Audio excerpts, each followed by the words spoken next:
Assalamualaikum warahmatullahi wabarakatuh. Halo anak-anak kelas 6A, apa kabarnya hari ini? Bapak harap anak-anak semua dalam keadaan sehat selalu.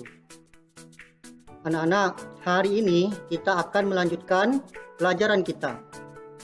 Namun, sebelum memulai pelajaran, marilah kita bersama berdoa terlebih dahulu. Berdoa mulai. Doa selesai. Baik, hari ini kita akan melanjutkan pelajaran kita, yaitu tema 1, subtema 1, pembelajaran kedua. Adapun muatan pelajarannya adalah PKN dan SBDP. Ada beberapa tujuan pembelajaran kita pada hari ini. Yang pertama, setelah mendiskusikan cerita, siswa mampu menemukan 3 contoh pelaksanaan sila ke-1 dan ke-2 dari sila Pancasila dalam kehidupan sehari-hari dengan benar. Yang kedua, setelah berdiskusi, siswa mampu menerapkan 2 kegiatan yang sesuai dengan sila ke-1 dan ke-2 dari sila Pancasila dalam kehidupan sehari-hari dengan benar. Dan yang ketiga, setelah mengamati berbagai contoh patung Nusantara, siswa mampu menyebutkan berbagai patung dan cara pembuatannya serta keterampilan yang dibutuhkan. Nah, coba kalian perhatikan gambar berikut. Tahukah kamu bahwa ada beberapa jenis tumbuhan yang dapat diolah menjadi makanan dan obat? Ayo kita cari tahu. Di Asia Tenggara banyak tumbuhan yang dimanfaatkan untuk bahan makanan. Namun, di antaranya banyak juga yang dimanfaatkan sebagai obat. Asia Tenggara sebagai wilayah tropis memungkinkan banyak tumbuhan hidup. Oleh karena itu, masyarakatnya banyak bercocok tanam untuk memanfaatkan kesuburan tanahnya. Bawang merah sering dijumpai di dapur masyarakat Indonesia. Selain dipakai untuk bumbu, bawang merah juga bermanfaat untuk mengobati beberapa penyakit. Orang Jawa mengenalnya dengan sebutan berambang. Bawang merah hidup di daerah Asia Tenggara. Masyarakat Indonesia, Malaysia, Thailand, dan Filipina adalah pengguna bawang merah terbesar. Pemakai bawang merah terbanyak adalah Indonesia. Nah, di tahun 2004, jumlah bawang merah yang digunakan mencapai 160.800.000 ton per tahun. Nah, anak-anak, berikut kita akan membaca teks cerita yang berhubungan dengan muatan PKN. Di hari libur, Lani dan teman-temannya merencanakan untuk berkumpul di rumah Edo. Mereka berencana membuat minuman dari jahe. Ya, mereka akan mengolah jahe menjadi minuman sehat dan segar. Namun alangkah kagetnya, Lani, Udin, Siti, Dayu, dan Beni. Edo ternyata sedang sakit. Ia batuk dan demam. Edo terbaring di tempat tidur. Mereka akhirnya bersepakat membuatkan wedang jahe untuk Edo. Nah, di belakang rumah Edo ternyata banyak tanaman jahe. Edo sangat senang. Persahabatan mereka sangat indah. Mereka memiliki latar belakang yang berbeda, namun semangat tolong-menolong di antara mereka sangat tinggi. Nah, Bapak harap kalian juga harus memiliki semangat tolong-menolong yang tinggi kepada teman-teman kalian. Nah, di sini akan Bapak kasih tugas kepada kalian. Bagaimana pendapatmu tentang sikap teman-teman Edo? Tulislah pendapatmu pada kolom di bawah ini. Ya, tulis pendapat kalian ya. Tugas ini terdapat di buku tema 1 halaman 23. Ingat ya, buat di buku tulis tematiknya. Kita lanjut.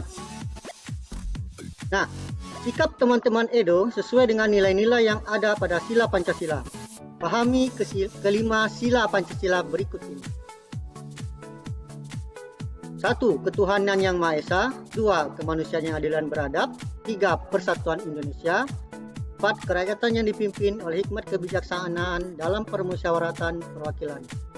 5. Keadilan sosial bagi seluruh rakyat Indonesia. Nah, Tahukah kamu nilai-nilai yang terkandung dalam sila ketuhanan Yang Maha Esa sebagai berikut? Pertama, takwa terhadap Tuhan Yang Maha Esa. Kedua, toleransi dan penghormatan kepada agama atau kepercayaan lain. Ketiga, kerukunan antar umat beragama. Selanjutnya, nilai-nilai yang terkandung dalam sila kedua yaitu kemanusiaan yang adil dan beradab sebagai berikut. 1. Persamaan derajat. 2. Menghargai hak asasi manusia. 3. Solidaritas antar sesama manusia. Dan yang keempat, perdamaian. Nah, itulah ya nilai-nilai yang terkandung dalam sila pertama, sila kedua Pancasila. Tolong diingat-ingat ya anak-anak. Kita lanjut. Nah, sekarang kalian amati gambar berikut ini. Nah, amati gambar nomor 1 dan nomor 2. Sudah? Kita lanjut. Nah, ini gambar nomor 3. Di sini terdapat tempat ibadah ya. Nah, berbagai macam tempat ibadah. Lanjut gambar yang keempat dan kelima. Nah, coba perhatikan. Dan yang terakhir gambar nomor 6, 7, dan 8. Nah, setelah mengamati gambar-gambar tadi, Bapak langsung memberi tugas lagi. Tugas yang kedua, yaitu diskusikan mengenai sikap atau perilaku yang terdapat pada gambar di atas. Kelompokkan gambar-gambar tersebut sesuai dengan nilai-nilai dalam sila ke-1 dan sila kedua. Tulislah nomor gambar pada tabel berikut sesuai dengan pengelompokannya. Nah, jadi tugasnya seperti ini. Nanti anak-anak tulis di buku tulis tematiknya kolom seperti ini. Nah, ini perilaku yang sesuai dengan sila ke-1 dan ini adalah perilaku yang sesuai dengan sila kedua. Berdasarkan gambar yang 8 tadi itu, anak-anak harus mencocokkan ya sesuai dengan sila ke-1 ataupun sila kedua. Nah, jawabannya seperti ini. Nanti ditulis gambar nomor 3 misalkan yang cocok dengan sila ke-1. Itu juga dengan yang ini. Gambar nomor 6. Nah, itu terus sampai kolomnya terisi semua. Tugas ini terdapat di buku tema 1 halaman 26. Saya sudah 2 tugas yang Bapak berikan kepada kalian. Baik, kita lanjut lagi. Nah, ini adalah muatan SBDP. Ini ada tentang patung. Nah, coba amati anak-anak gambar patung. Patung Nusantara terbuat dari tanah liat. Patung-patung tersebut sangat diminati baik oleh wisatawan lokal maupun mancanegara. Ayo kita praktikkan membuat patung Nusantara dari tanah liat. Nah, sekarang perhatikan patung dari daerah Kasongan anak-anak. Nah, ini patung seperti wayang ya, wayang golek nih. Nah, ini patung yang sedang menari. Dan yang ketiga ini patung sedang memainkan alat musik tradisional. Unik-unik ya bentuk patungnya. Nah, anak-anak sebetulnya bisa membuat patung sederhana dari plastisin. Plastisin tahu kan? Ya, plastisin banyak tersedia di pasar.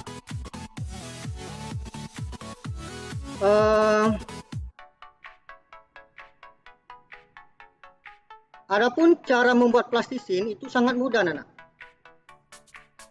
Perhatikan. Ya, sebentar. Sebelum kita membuat plastisin, ada penjelasan sedikit. Proses pembuatan patung Nusantara dari tanah liat. Pembuatan patung tanah liat dapat dilakukan dengan teknik cetak, tekan, maupun ukir. Untuk teknik cetak, tekan, dan ukir, sebaiknya menggunakan tanah liat plastis. Jangan menggunakan tanah yang terlalu lembek, karena akan menyulitkan untuk memperoleh bentuk yang tepat, rapi, dan jelas. Tanah liat yang terlalu lembek akan lengket pada cetakan gips sehingga sulit diangkat dari cetakan dan sulit untuk diukir. Nah, ini anak-anak, kalian bisa membuat adonan plastisin sendiri. Bahan-bahannya ada 2 cangkir terigu, setengah cangkir garam, 2 sendok makan minyak sayur, 1,5 cangkir hangat, 1,5 cangkir air hangat, dan perwarna makanan. Bagaimana cara membuatnya? Membuatnya ini, pertama campurkan terigu, garam, dan minyak sayur dalam wadah. Yang kedua, masukkan air hangat secara bertahap hingga adonan menjadi liat, tidak terlalu lembek. Ketiga, gulung dan remas-remas adonan hingga bercampur dengan sempurna. Dan langkah yang keempat, bagi adonan menjadi beberapa bagian. Buatlah lubang di tengahnya dan teteskan perwarna makanan. Kemudian gulung-gulung adonan hingga warna tercampur merata. Nah ya anak-anak, untuk lebih jelas cara membuat adonan plastisin, nanti videonya juga Bapak akan kirim ya secara terpisah.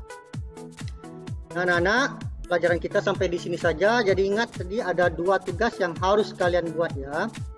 Oke, Bapak cukup saja sampai di sini. Terima kasih atas perhatiannya dan Bapak akhiri dengan wassalamualaikum warahmatullahi wabarakatuh. Dadah anak-anak, jaga selalu kesehatannya ya. Dah.